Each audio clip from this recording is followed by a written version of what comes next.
A5 ನ್ಯೂಸ್ಗೆ ಸ್ವಾಗತ. ನಾನು ನಿಮ್ಮ ಲಕ್ಷ್ಮೀ ಶ್ರೀನಿವಾಸ್.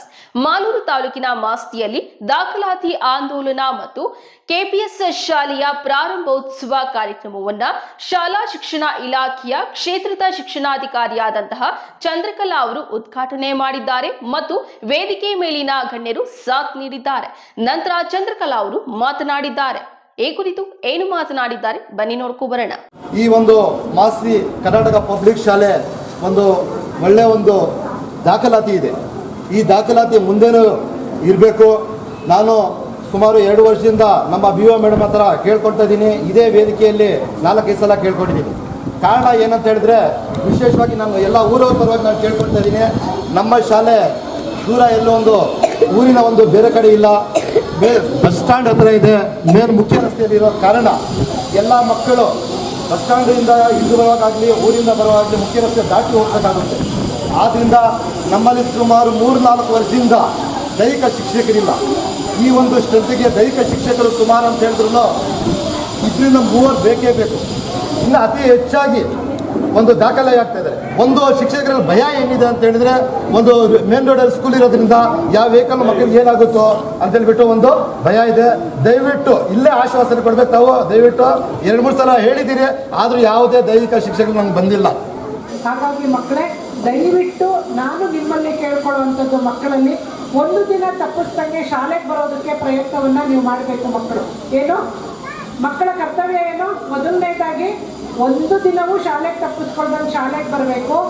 ಎರಡನೇದು, ನಿಮ್ಮ ಅಕ್ಕಪಕ್ಕ ಇರುವಂಥ ಮಕ್ಕಳಿಗೆ ಪ್ರೋತ್ಸಾಹಿಸಿ ಶಾಲೆಗೆ ಕರ್ಕೊಂಡು ಬರಬೇಕು. ಪೋಷಕರ ಮನವೊಲಿಸಿ ಸರ್ಕಾರಿ ಶಾಲೆಗೆ ಮಕ್ಕಳನ್ನ ದಾಖಲು ಮಾಡೋದಕ್ಕೆ ನೀವು ಪ್ರಯತ್ನ ಪಡಬೇಕು. ನನ್ನ ಶಾಲೆ ನನ್ನ ಜವಾಬ್ದಾರಿ, ಇದು ನಿಮ್ಮ ಶಾಲೆ ತಾನೇ. ಪುಸ್ತಕವನ್ನು ಜೋಪಾನವಾಗಿ ಉಪಯೋಗಿಸಿ ನಿಮ್ಮ ಮುಂದಿನ ಪೀಳಿಗೆಗೂ ಕೂಡ ಪುಸ್ತಕವನ್ನು ನಾವು ಬಿಟ್ಟೋಗ್ಬೇಕು ಬರೆಯೋದಕ್ಕೆ. ನಮ್ಮ ಇಂಡಿಯಾದಲ್ಲಿ ಮಾತ್ರ ಬರೆಯುವಂಥ ಕಲ್ಚರ್ ಇರೋದು. ಫಾರಿನಲ್ಲೆಲ್ಲ ಬುಕ್ಕು ಪೆನ್ನು ಎಲ್ಲ ಇಲ್ಲ, ಟ್ಯಾಬ್ಗಳಲ್ಲೇ ಟೈಪ್ ಮಾಡ್ಕೋತಾರೆ, ಟ್ಯಾಬಲ್ಲೇ ಮಾಡ್ತಾರೆ. ಈಗ ನಮಗೆ ಇಂಡಿಯಾದವ್ರಿಗೆ ಒಂದು ಅವಕಾಶ ಏನು ಕೊಟ್ಟಿದ್ದಾರೆ ಗೊತ್ತಾ? ಅಲ್ಲಿ ಅವರು ಡಾಕ್ಟರ್ಗಳು ಬಾಯಲ್ಲಿ ಹೇಳಿದ್ದನ್ನ ರೆಕಾರ್ಡ್ ಮಾಡಿ ಕಳಿಸ್ತಾರೆ ಇಲ್ಲಿಗೆ. ನಮ್ಮಲ್ಲಿ ಇಲ್ಲಿ ಹೆಣ್ಮಕ್ಳು ಮನೆಯಲ್ಲಿ ಕುತ್ಕೊಂಡು ವರ್ಕ್ ಫ್ರಮ್ ಹೋಮ್ ಅಂತ ಮಾಡಿಕೊಂಡು ಅದನ್ನು ಟ್ರಾನ್ಸ್ಲೇಷನ್ ಮಾಡಿ ಟೈಪ್ ಮಾಡಿ ಅವ್ರು ಕಳಿಸ್ತಾ ಇದ್ದಾರೆ.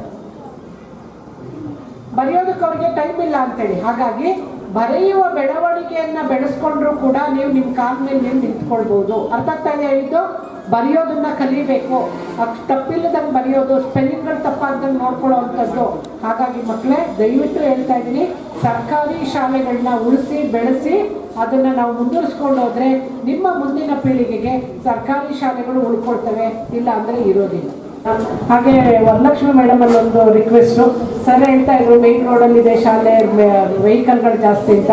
ದಯವಿಟ್ಟು ಶಾಲೆ ಬಿಡೋ ಸಮಯದಲ್ಲಿ ಮತ್ತು ಬೆಳಗ್ಗೆ ಶಾಲೆ ಪ್ರಾರಂಭ ಆಗುವಂಥ ಸಮಯದಲ್ಲಿ ಒಂದು ಸ್ವಲ್ಪ ಯಾರು ಒಂಚೂರು ಕಣ್ಣಿಡಿ ಮೇಡಮ್ ಶಾಲೆ ಕಡೆಗೆ.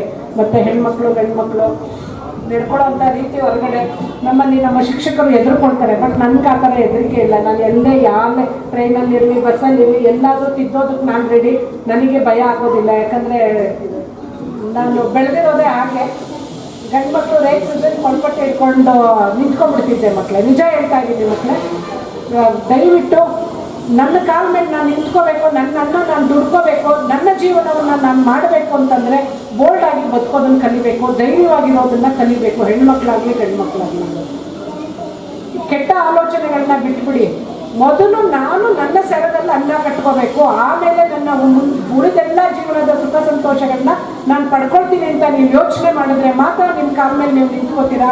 ಇಲ್ಲ ಅಂತಂದರೆ, ನಾನೇ ರಾಜ್ಯದಲ್ಲಿ ಗಮನಿಸಿದ್ದೀನಿ, ಎಷ್ಟೊಂದು ಹೆಣ್ಮಕ್ಳಿಗೆ 18 ವರ್ಷ ಆಗ್ತಾರೆ ಹೆಣ್ಮಕ್ಳಿಗೆ ಮದುವೆ ಮಾಡಿದ್ದಾರೆ.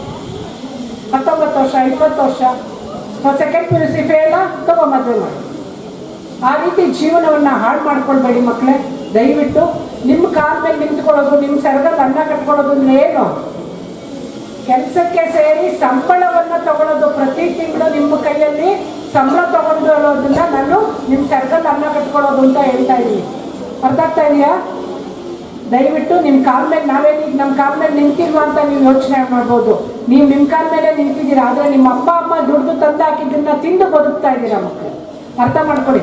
ನಿಮ್ಮ ಕಾಲ ಮೇಲೆ ನಿಂತ್ಕೊಳ್ಳೋದಂದ್ರೆ ನೀವು ಸಂಪಾದನೆ ಮಾಡಿ ನಿಮ್ಮ ತಂದೆ ತಾಯಿಗಳನ್ನ ನೀವು ಸಾಕಿ ನಿಮ್ಮ ಹೆಂಡತಿ ಮಕ್ಕಳು ಅಥವಾ ಗಂಡ ಮಕ್ಕಳೆಲ್ಲ ಸಾಕ್ತಿರಲ್ಲ, ಅದು ಆವಾಗ ನೀವು ನಿಮ್ಮ ಕಾಲ ಮೇಲೆ ನಿಂತ್ಕೊಳ್ಳೋದು ಅಂತ ಅರ್ಥ. ಹಾಗಾಗಿ ಒಳ್ಳೆಯ ರೀತಿಯ ಜೀವನವನ್ನ ಪಡಿಬೇಕು ಅಂದ್ರೆ ನೀವು ಒಳ್ಳೆಯ ವಿದ್ಯಾಭ್ಯಾಸವನ್ನ ಪಡಿಬೇಕು.